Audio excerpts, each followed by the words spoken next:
Good evening, everybody. Before we start, so I was planning a trip to Atlanta, and I was like, I just Googled events in Atlanta, and I was like, what is there to do? And, I want to go to the Van Gogh experience again, because it's really awesome. But the other thing was going to see the Atlanta WNBA team play against the Chicago Sky, and it's almost worth the price of admission just to watch Angel Reese just like this kind of shit. Stop, start, stop again. Uh-oh. Sky force a turnover. Angel Reese off to the races. Will lay it in.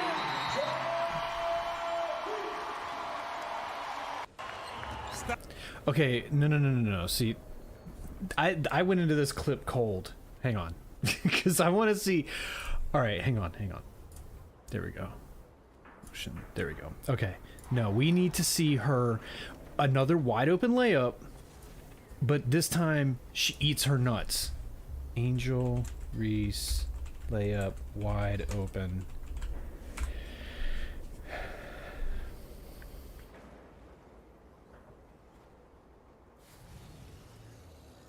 That's the one we just saw. No.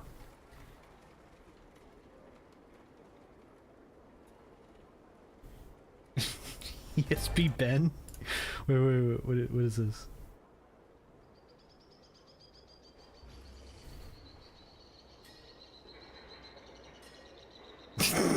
Okay, this one's better. All right. I love that this whoever made this video just did her dirty, and it says Angel Reese with her signature layup. All right.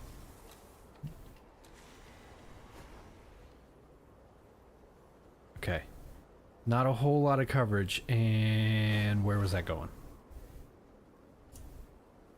The supercuts they've been on point lately, because and I'm not a professional basketball player, right? But maybe if you were one, you wouldn't talk a whole lot of shit and then just get a fuck ton of, rebounds on your own possession because you just cannot get that ball in the basket. Because even Charles Barkley, who was one of the greatest rebounders of all time, he wasn't fucking missing shots and then getting his own rebounds. Like he was there to get somebody else's because he was just that good. And either he would feed it back out to somebody else, or he would just be able to just muscle his way in and just get another layup or whatever. I just want to go for the spectacle, because again, she's not.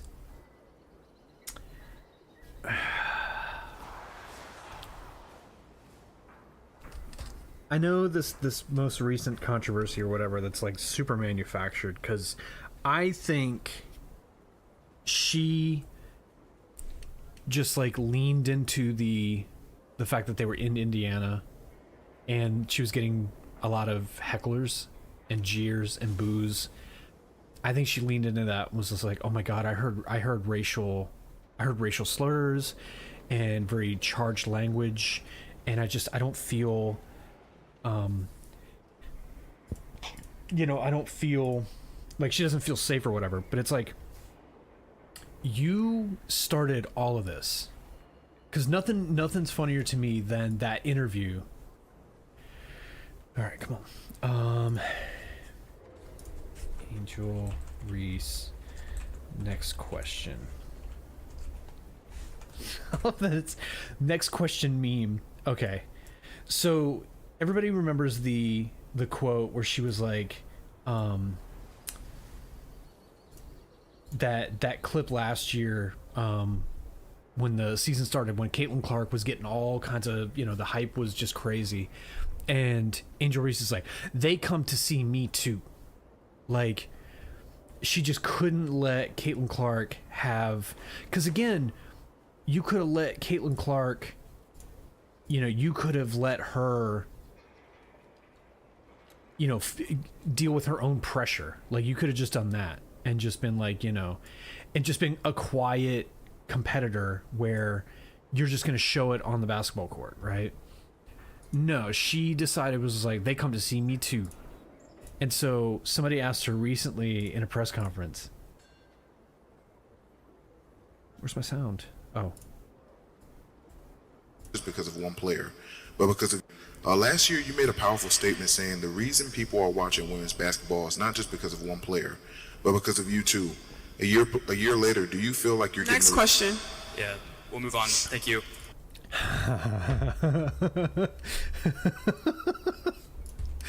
She just didn't have time for it. She didn't want because I think somebody told her, you need to just shut up. You need to shut up about that. You just need to stop going in on Caitlin Clark because it's not doing you any favors, and you are not playing, like, you're not beating those allegations on the court either. That's the problem. And she's losing her fucking mind, and it's beautiful to watch because, you know, I'm not a big women's basketball fan, and I'm not saying that as in like, oh, women's basketball sucks. Maybe in that context of, you know, like, maybe in the context of, wait, why am I way over here? And why am I so big? There we go. Put me back behind the bar. What the fuck happened? There we go. You know, like, because I prefer women's soccer over men's soccer, because the women who play soccer, like, they are not fucking around. That every World Cup, every Olympics where we have, you know, Team USA, and I'm sick of, like, even our own country, it's like they're one of them in gymnastics, like, we have powerhouse teams. Fucking pay them what they deserve, because they're bringing home the gold pretty consistently, and we're medaling pretty consistently. Like, I just don't like the attitude of, well, you're girls. You don't have the same draw as the men. It's like, here, women's soccer is way more popular than men's. Like, I don't want to watch professional soccer because they flop way too much. They do it as bad as LeBron James does. And LeBron, like, I'm tired of that whole, like, greatest of all time argument, because you never saw Michael Jordan get, you know, a mild bump and then he's on the floor flopping around like a fish. Like, you didn't see that. And so I just don't like the whole thing where it's like, oh, LeBron would have wiped the floor with it. Fuck no. One hard check, or, like, you know, a decent, like, they go to throw a decent block and he's gonna be trying to draw out the foul, and everyone, like, I don't like the argument of, well, that's strategy, blah blah blah blah. And it's like, to me, that's playing, like, it's not sportsmanlike, because you're hoping that the refs will see it from a certain perspective, and it's performative, and it's like, I mean, at the end of the day, you got to do what you can to win any way possible. That's, like, within the rules. But I think doing that, I think that, and that's where I think, didn't they change the rules where you get, like, penalty time for that shit? Like, if you stop the game for that bullshit and the refs are like, we're not, like, there's no card, there's no penalty whatsoever that's been issued, they're just waiting for you to get up off the ground and stop, like, pretending to cry over a skinned knee, and they're like, okay, well, now we can play again. It's like the team with the most penalty time loses if there's a draw. I like that, because I don't like the fact that everybody can just go home and tie the game. Like, there should be a winner. But women's soccer, it's way more like they're playing so hard. Like, they're getting black eyes and cuts, and they're getting half their hair ripped out because, you know, one girl just grab a girl's ponytail and just yank her back so she can get like, you know, headbutt the ball. And it's like they're doing it to win.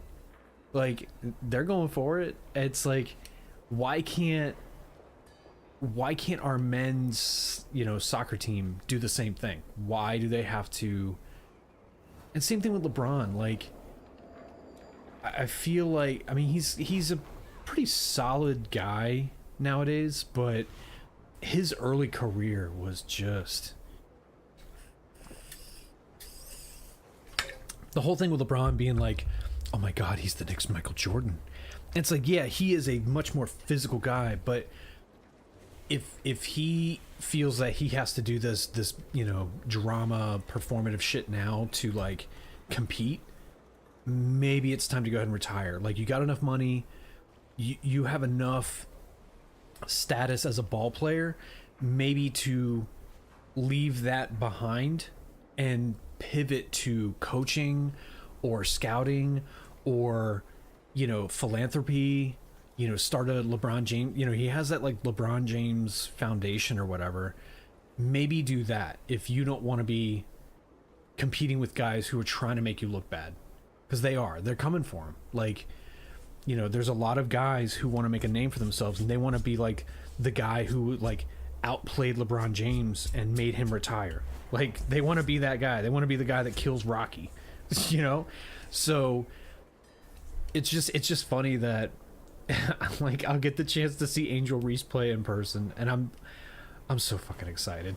Like, I want it so bad. I hope, because I need to look up what the ticket prices are, and I mean, it's Atlanta. I don't know if they're a, you know, a star team. I know the only two teams I know of that have the draw are Chicago and Indiana, because yeah, you've got the like David and Goliath thing going on with Caitlin Clark and Angel Reese, and it's just funny as shit to watch, because Caitlin's not this crazy physical player either. Like, she's good, but she knows what her strengths are. She's going to get out to the 3-point line, which, to be fair, she's almost shooting from half court. She's shooting from like 5 or 6 feet beyond the 3-point line. Like, she's not putting her toes on the line to shoot. Like, she's shooting from way out there because she can beat the coverage and she's just comfortable there, which means she practices, she drills. I don't know what Angel Reese does at practice, but it's probably just practicing rebounds, because that's about the only thing good thing she's, you know.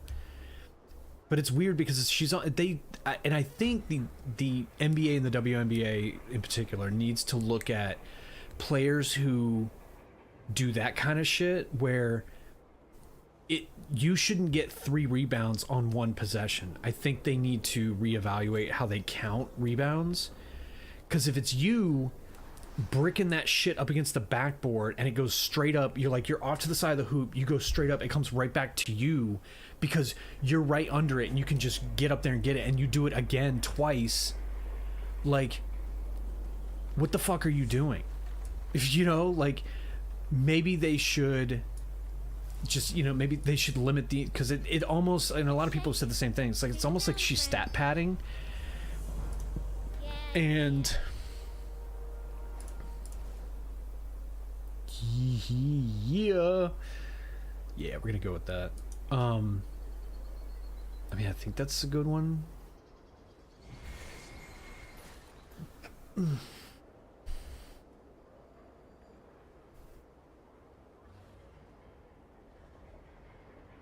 I mean, the Jasper Diamond is really good too. I don't know. Have a good one. I do like the eye because I don't know. Like, it's so good. Yeah, fuck that rat poison. I got my signet. All right, so I can get rid of that. Yeah, I don't know. It's just like, I'm not a big sports guy, but it's everywhere. And the funny thing is that I think you know, I think Angel Reese is starting to fold under the pressure, because she just seems like it's really starting to get to her.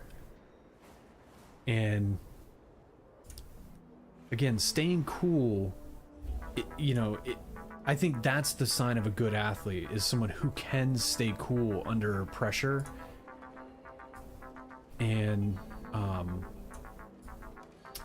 you know, it there is a mental element to, you know, to basketball and any professional sport, you know, specifically like your combat sports and stuff. You know, there's a mental aspect to it, but it that's on you as if you are a professional, then you have to work on your soft skills. You got to work on how to handle the pressure. You got to work on your sport in all aspects. So you may have to hit the gym, you may have to just do a shit ton of cardio, drills. And then also, because it's a team sport, you have to remember your team is there. Like, yeah, you can be an amazing, you know, ball player and you know, whatever your strength is. You know, are you good at the ground game? Are you good at shooting? Are you good at dunking? Are you good at, you know, being, you know, a good defense player? Or are you good at getting letting your team get into position and allowing them to make the goal, where you get all these assists because you're able to read, you know, the shift and see where everybody is and see an opening and facilitate your teammate to make that, you know, make that drive or whatever it is. Like, you have to know what you're good at. And it just seems like there's some people who get told they're the most amazing player, and it goes right to their fucking head. And some people forget why people come to see them. Angel, you're not the trapeze artist. You're not the magician. You're the one they put in the ad that says, you know, check out the, you know, she's the guy who can get shot in the belly with a cannonball and survive. You know, she's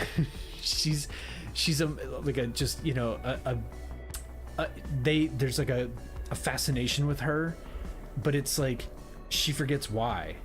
Like, you know, it's almost ironic, but it's not. It's just, I don't know. You know, and again, I'm not a professional basketball player, but, you know, because a lot of arguments would be, well, she could beat you, and it's like, she probably could, but then again, she also misses wide open layups. Like, so I could just let her lose on her own. Like, I would have to make, you know, a couple of shots and then let her just scramble and fuck shit up. Like, it doesn't matter. I don't know, I'm excited to go see it if I get the chance, because I think they're there. I think there's a couple of games. It's either Friday or Saturday they have a game. Why are people doing workshop? You.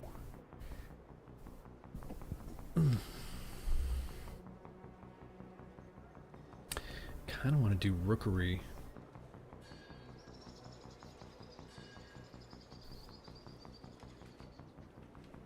Hey, there we go. Pick me, coach. Did I not? Oh, okay. Ooh, anything else good? Contrarreloj.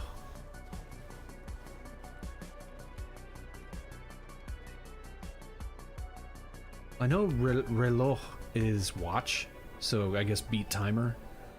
Contrar.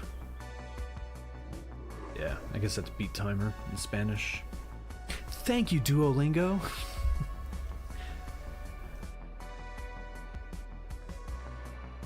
So one of my new fascinations is the prison personal ads that women will put out. And it's like, hi, I'm Bethany. I'm here at the Idaho Women's Correctional Facility.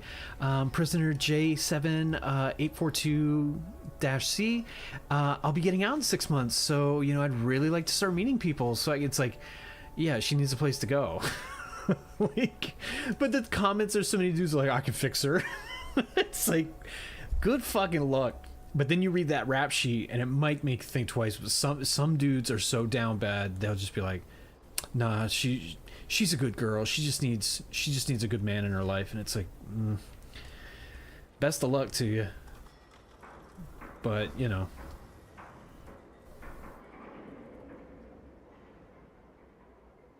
I really don't want to run my key. There's nothing I really need from Priory. I mean, I should probably get rid of the dagger because it's a champion piece. I should probably try and get a hero piece, but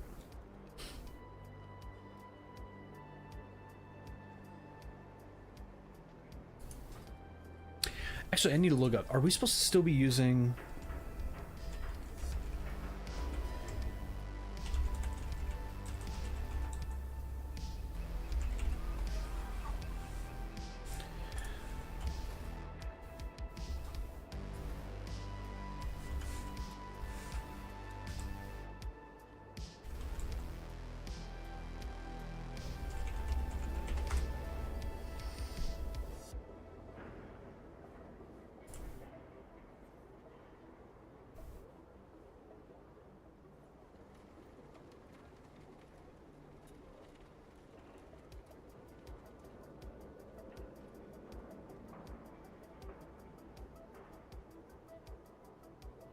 okay, so yeah, we're supposed to still use the circlet until we can get the crafted ring, which is 675.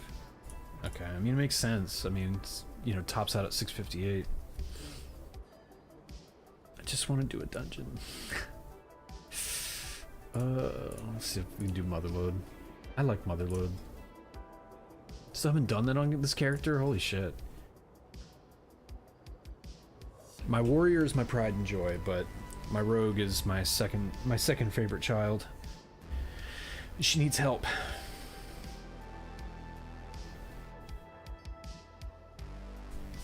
Nobody wants to go. Dark Flame, I guess? Could do Cinderbrew. Let's see if there's a group.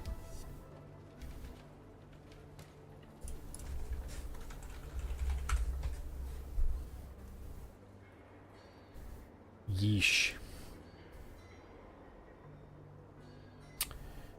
Well,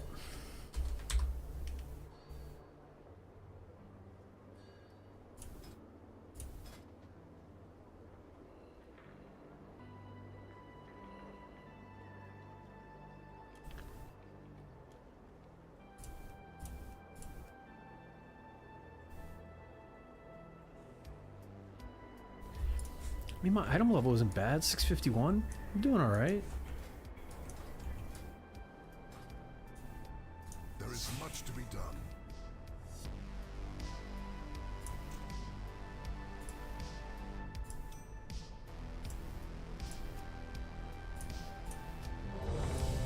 Hey. Oh, nice. Motherload.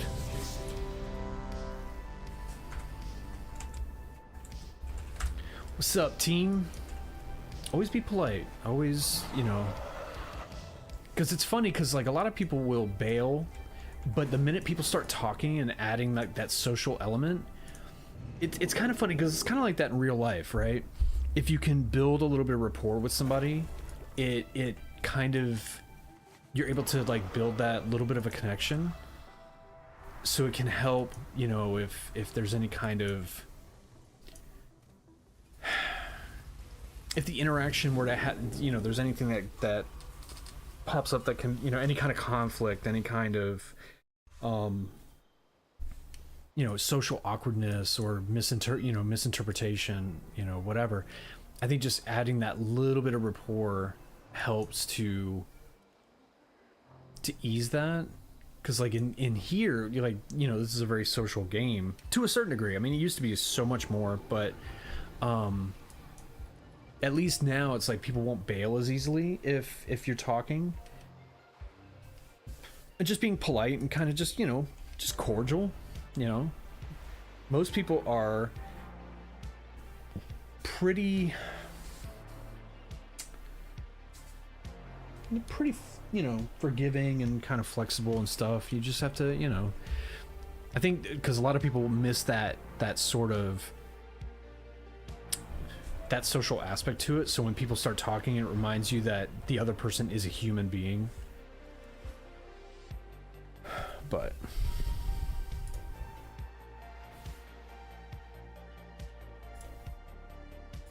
come on, tanks. It's nothing beats back in the day playing classic, and you have to get in trade chat, or if there was a looking for group channel that was for that, and you just have to spam. The idea was that you join a guild, you make some friends in the game, so you can have the foundation anytime you're trying to do a dungeon group. Because the big one, and it's funny, when you would do Upper Blackrock Spire even after you started raiding, like you would still run that shit pretty consistently.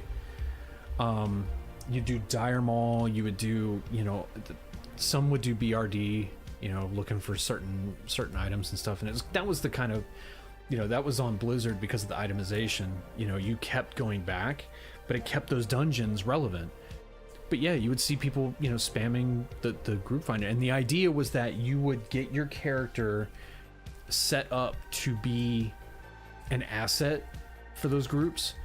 So if you had anything that needed a key, or if you were a tank or a healer, you were automatically, increasing your odds of getting into those groups. That way you could kind of run them and, just have more opportunities to get items or farming for money or materials or whatever you were going to do. But,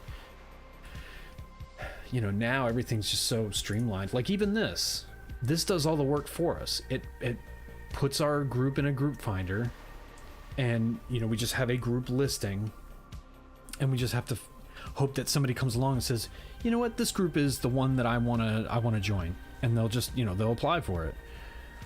But it's social, but it's still kind of hands off, which is, there's nothing wrong with that. But I don't know what the solution is, because MMOs are not as popular as they once were. And it's funny to see people reminiscing about the old Call of Duty lobbies, and it was like, good lord, man, why? And then I kind of,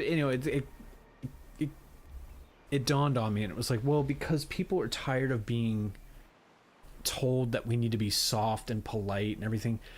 What happened to just being bombastic and funny for the sake of just being bombastic and funny?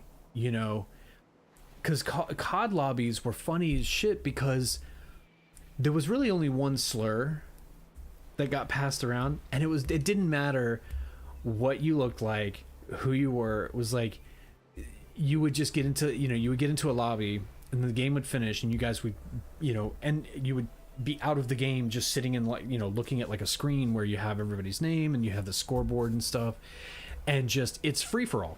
It's just the voice channel is just open to everybody. So if you were on opposite teams, oh my god, the N-word was flying back and forth. And it was funny to hear like kids from like India and like in South America, Asia, just calling each other the N-word. Oh god. But even everybody said the same thing. They were like, yeah, it was like those were the days that it taught you how to have a good sense of humor about that kind of stuff. Because some people just, they're like, oh, that word is just, it's the worst word ever. And it's like, is it though? Is it really? Because there are some that are just as bad. And honestly, any slur is just as bad as that one.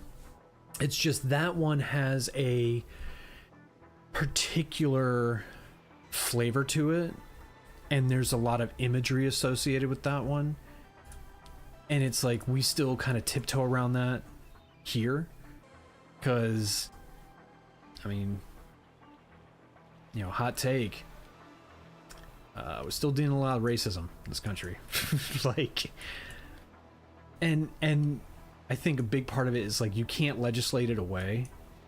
So like we try to do affirmative action, You know, we have the Civil Rights Act and stuff like that, and it's like, if you have to tell people, hey, you know, you can't be treating these people like that. I mean, you can't force them to like them. Oh, sweet. Got a tank.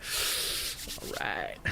I'll probably switch over to my warrior after this, because God knows I'm trying to push 10s and above. We'll see. Can do 9s pretty consistently, but it's just, you know, trying to get to that tipping point where, you know,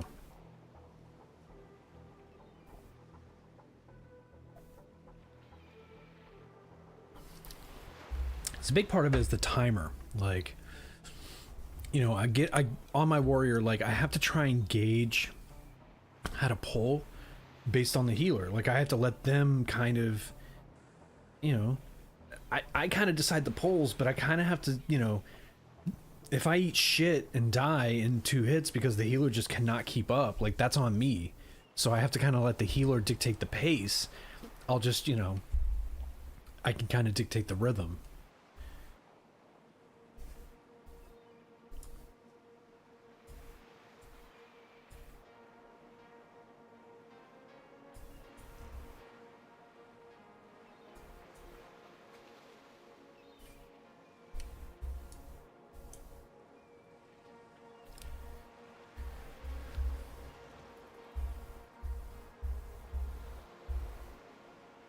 Yeah, I'm just glad I'm out for the summer. I was gonna take a summer class, but because even last year I took a summer class, but it was just a lab for one of my physics classes, which was just electricity and magnetism. And a lot of people are like, "Oh, that's easy shit."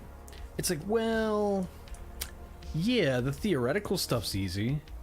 The problem is that when it's an entire class dedicated to just electricity and magnetism, you're not just dealing with, oh, how does electricity work? No, what it is it is, oops, no. It's like the math behind it. Like, you have to learn how to calculate the amount of force generated by, let's say you have 2 repelling charges, and the idea is like, okay, let's say they're like ping pong balls, right? They don't have a mass, so they're basically going to say, okay, what is, no, wait, no, they do have a mass. So they're given a mass of, let's say, 1 gram each, and they're both suspended from a cable that meets in the middle. Now they have 5, repelling charges, so 4, they're going to push against each 3, other. 2, If they have this 1. much charge, how far apart are they going to be from each other? Because then you have to calculate, the further they go with the charge, the more gravity is going to be pushing on them. So there's going to be an equilibrium point between the two, you know, the forces and stuff. So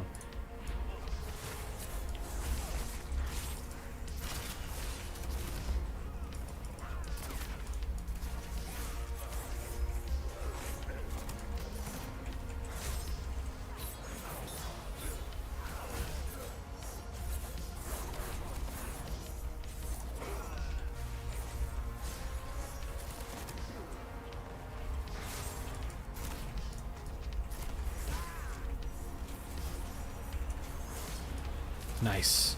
Nice. It's going back.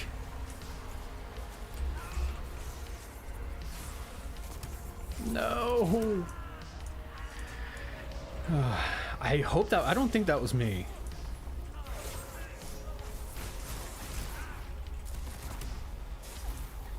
Oh, come on, dude.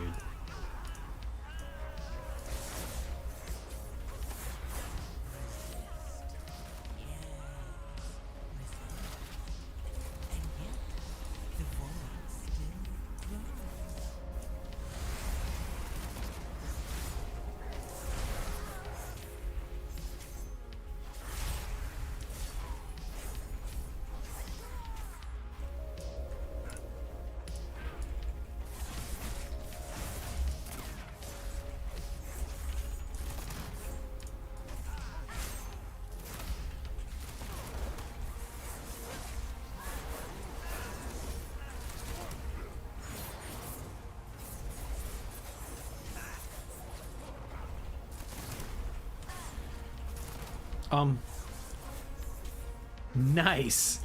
Wait, how did he get up there?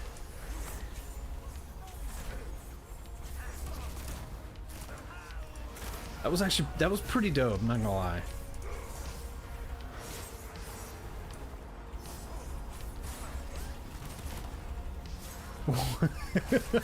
He almost did it again.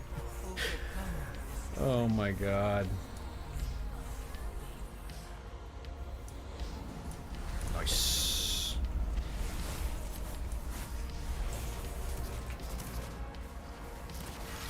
No. Low power warning for my headset. Damn it.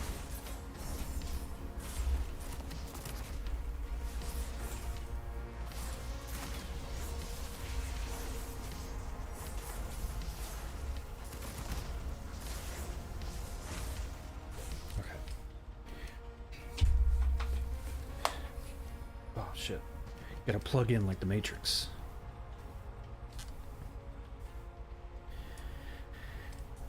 I do love how the Wachowskis basically said, we didn't want to make the Matrix. Oh boy, oh boy, oh boy. Nice, good catch. Apparently the way it played out in the actual, like, was it the Matrix Resurrection or whatever? Apparently the way it's like framed in the movie, where the guy who plays like a producer guy is like, you know, we're gonna make this movie with or without you, so it's up to you. Like, if you want us to shit all over your legacy, that's fine, or you can be personally involved, and you just give us a product to put the Matrix name on. And that's all they cared about. They didn't necessarily give a shit as to what it was about. They just thought the time was right. What was it, 2022? You know what? The world needs another Matrix, because we're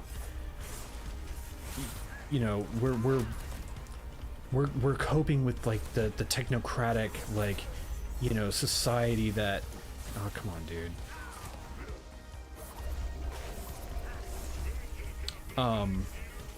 But they completely missed the boat, because, like, I think the Matrix could only work at the turn of the millennium because it was a time of imagination where, the audience was able to embrace the world of... And I think that might have been the beginning of that quote-unquote woke culture, not in the bad way, where I'm saying like, oh, woke, is shitty, but where it's people unironically understanding that whatever they're whatever media they're consuming isn't necessarily, not everything's as it seems. So there was a lot of anti-establishment skepticism, things like that. So it works in that way where that was the culture at the time. Shit, did it miss him? Did it hit him? He's got, okay, yeah, we hit him. But to make it now where it's kind of like, poking fun at that culture of, yeah, man, everything is a conspiracy. Yeah, man, like, politicians are just out to get you. Yeah, the world is a form of control, and you don't really have choice. Yeah, isn't that so cool? It's like, yeah, we totally get it, guys. Buy into this Hollywood mega fucking corporatized commercial shit, and it's like, just watch it. It's Matrix, you fucking nerds. And I don't know. Because even Keanu Reeves was just like, what am I doing here? Am I, is this sarcastic? Is this, is this a parody of the Matrix, or is it like an actual thing? And it's like, all the characters were different except for him. Which I know it's like, well, he was the one, so like if anybody reset the Matrix, it would be Neo. But I think the funny thing about it is that Lana was the only Wachowski to work on it, and she, like, I think she was basically, it was like a fuck you to the studio, where they're like, well, guess what, we're gonna make a piece of dog shit, so you're gonna make your money on opening weekend, you're gonna make your money back, because people are just, it's gonna play on that nostalgia, so you are going to get, you know, you are going